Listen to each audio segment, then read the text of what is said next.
Assalamualaikum warahmatullahi wabarakatuh. Perkenalkan, nama saya Farah Fenifta Supriyadi dengan NIM 200002431.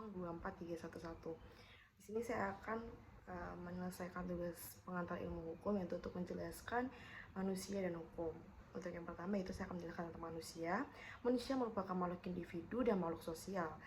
Sebagai makhluk individu, manusia memiliki unsur jasmani dan rohani, unsur fisik dan psikis, serta unsur jiwa dan raga. Manusia sebagai makhluk ciptaan Tuhan menjadi makhluk yang paling sempurna dengan akal yang dimilikinya. Adapun kumpulan atau persatuan manusia-manusia yang saling mengadakan hubungan satu sama lain itu dinamakan dengan masyarakat.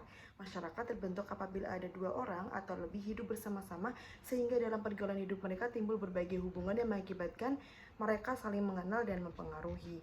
Adapun penjelasan yang kedua itu tentang hukum.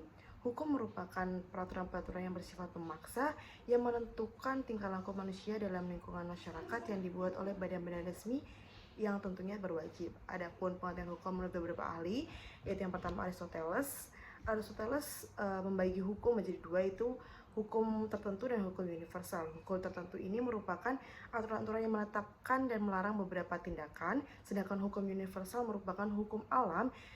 Ia memiliki aturan dan pengarahannya tersendiri. Yang kedua, saya mengambil ahli Immanuel Kant.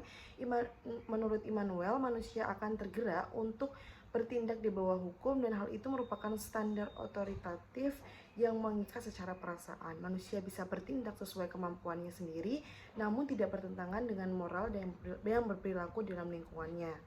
Menurut Immanuel Kant sendiri, hukum merupakan syarat yang secara keseluruhan memiliki kehendak bebas untuk bisa menyesuaikan dan mengikuti peraturan. Adapun yang ketiga yaitu Hans Kelsen. Hans Kelsen ini merupakan filsuf dari Australia.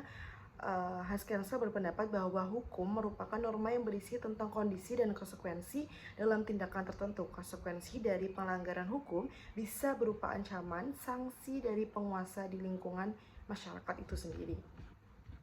Adapun unsur-unsur hukum yaitu yang pertama, hukum adalah peraturan yang mengatur tingkah laku manusia dalam suatu pergaulan di masyarakat. Yang kedua, peraturan dibuat oleh badan-badan resmi yang berwajib. Yang ketiga, peraturan bersifat memaksa. Dan yang terakhir, sanksi terhadap pelanggaran yang dibuat adalah dengan tegas. Adapun sifat hukum sendiri, yang pertama, sifat hukum itu mengatur. Nah, mengatur ini yaitu hukum yang dapat dikesampingkan apabila pihak-pihak yang bersangkutan telah membuat peraturan sendiri dalam suatu perjanjian. Adapun yang kedua, sifat hukum yaitu memaksa, merupakan hukum yang dalam keadaan bagaimanapun memiliki perasaan yang mutlak. Adapun sifat hukum melindungi bertujuan agar terjamin setiap hak dari setiap masyarakat. Adapun fungsi hukum sendiri itu menurut Sajipto Raharjo, fungsi hukum itu ada tiga, yaitu yang pertama, pembuatan norma-norma baik yang memberikan peruntukan ataupun yang menentukan hubungan orang perorangan. Yang kedua, penyelesaian sengketa-sengketa. Dan yang terakhir, yang ketiga, menjamin kelangsungan kehidupan masyarakat, terutama saat terjadi perubahan dalam masyarakat. Sekian penjelasan dari saya, terima kasih.